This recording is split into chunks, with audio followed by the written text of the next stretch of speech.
রাষ্ট্রপতি হলো আওয়ামী লীগের, প্রধানমন্ত্রী বিএনপির, আর বিরোধী দল হলো জামাতের।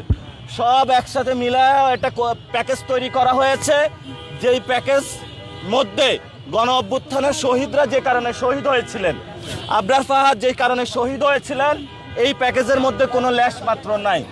জনগণ অধীর আগ্রহে আছে যে বাংলাদেশ কবে পরিবর্তন হবে। আমরা ইনশাআল্লাহ সন্ত্রাস, চাঁদাবাজি, দুর্নীতির বিরুদ্ধে যে লড়াইটা শুরু করেছিলাম, এটা চলমান থাকবে। যারাই নব্য চাঁদাবাজ হিসেবে নতুন চাঁদাবাজ আবিষ্কার হয়েছে, আপনারা তো জানেন ঢাকা 10-এ এক চাঁদাবাজ আবিষ্কার হয়েছে। সে সমঝোতার নামে চাঁদাকে হালাল করতে চায়। এবং আমরা দেখতে পাচ্ছি যে এই পচাগলা চুপ্পু, তার বিরুদ্ধে আমরা আন্দোলন করেছিলাম। সে এখন মরা লাশ থেকে বিএনপির ভরসায় জিন্দা লাশ হয়েছে। এই জিন্দা লাশ হলো এখন তারেক রহমানের পাহারাদার এবং সহযোগিতায়